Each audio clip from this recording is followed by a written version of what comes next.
You have heard that saying, a stitch in time saves nine, right?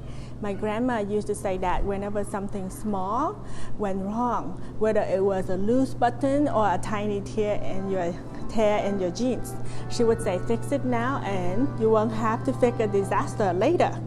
That phrase has struck with me through all the years, and honestly, it applies perfectly to your finances, especially when it comes to your health savings account or HSA.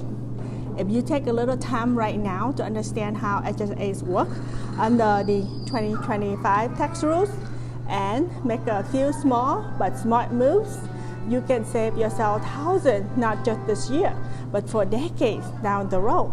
So today we are going to talk about what new under the one big beautiful tax bill, what didn't change, and how to use your HSA like a long-term tax and wealth tool, all through the lens of that one truth: a stitch in time save nine.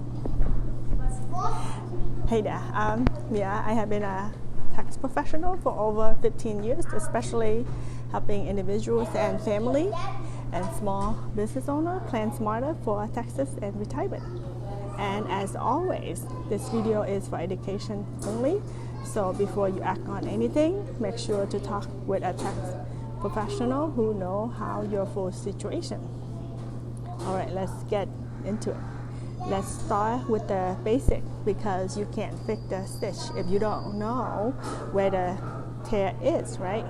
The health saving account, or HSA, is one of the few accounts that give you 3 levels of tax benefit. You get a tax deduction when you contribute. The money grows tax-free for withdrawal or qualified medical expenses are also tax-free. That's what we call the triple tax advantage, and it's still fully intact under the new law for 2025. To qualify, you need to be covered by a high deductible health plan or an HDHP, and you can't be enrolled in Medicare or have certain other types of insurance. For 2025, the IRS limits are $4,300 for cell-only coverage, $8,550 for family coverage, and a $1,000 catch-up if you are 55 or older. So, not exactly the big expansion we were hoping for. Congress debated raising those limits, but it didn't make it to the final lower. Still, that doesn't mean that the HSA lost its shine. It just means we have to work smarter with what we already have, make those stitches early before more scab become big losses. So what did change? Well, not a lot when it comes to HSAs, but there's one little improvement that worth noting: the telehealth rule.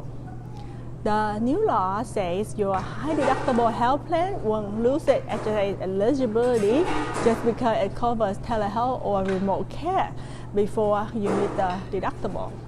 That might sound small, but think about it. This makes it easier for people to get care without worrying about losing tax benefits. It's a tiny stitch that holds the fabric of your plan together. Now, let's talk about what didn't make it, because this is where most people get confused.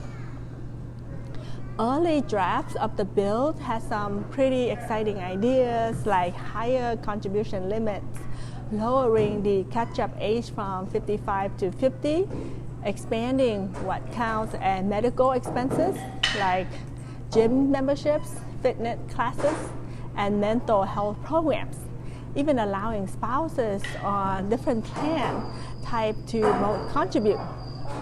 But when the dust settles, the section didn't make it into the final version signed in July 4, 2025. So for now, your HSA stays under the same core rules, and that's okay, because if we use it right, the current system is still one of the best tools in the tax code. Let me share a few real stories with name change, of course, because these are the kind of things that I would see every tax season. A few years ago, I worked with a teacher named Laura. She was in her mid-30s, single, and honestly didn't think much about health savings.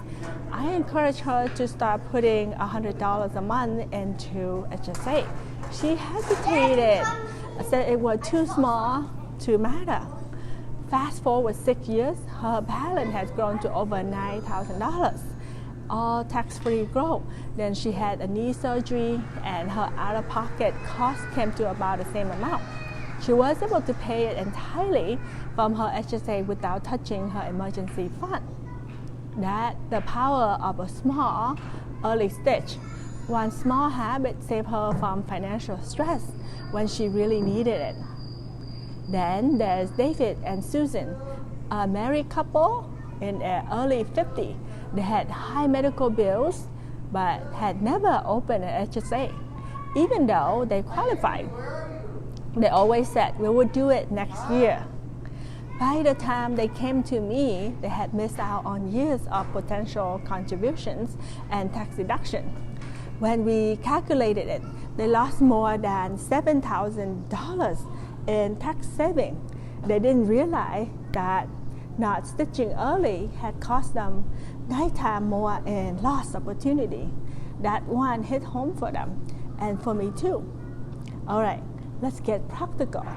Here are the smartest ways to make your HSA work like a long-term tax and wealth tool. First, max out early in the year. If you can, front load your contributions. The earlier the money is in, the longer it can grow tax-free. Even if you can't hit the full limit right away, set up automatic monthly deposit. Second, invest your balance. Don't just let it sit in cash. Once you got a small cushion for emergencies, invest the rest like you would in a retirement account. You want to think long-term. This isn't just a medical fund, it's a wealth-building tool.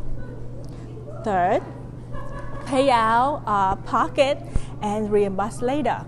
If you can afford to pay your medical bill with cash now, let your HSA grow and save the receipts. You can reimburse yourself tax-free later, even years down the road.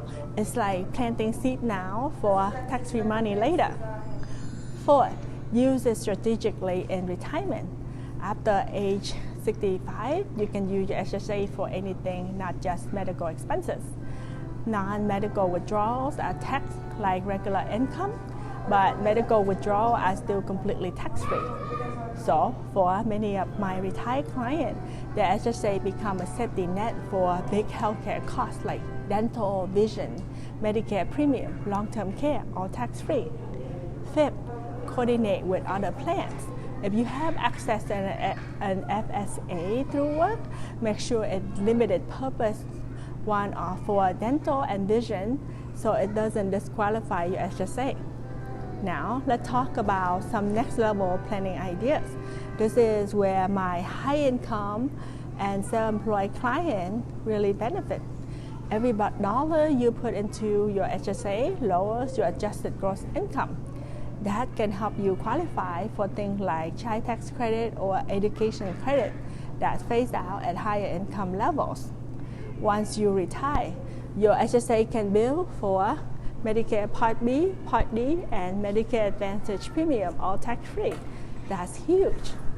And treat your HSA as part of your estate plan.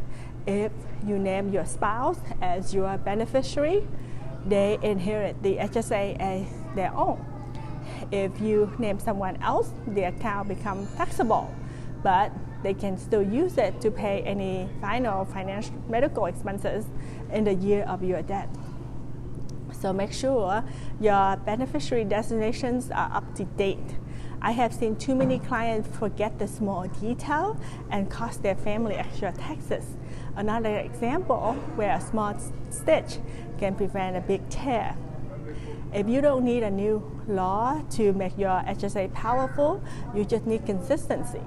Every dollar you put in, every receipt you save, every bit of planning you do is a stitch, and those stitches add up.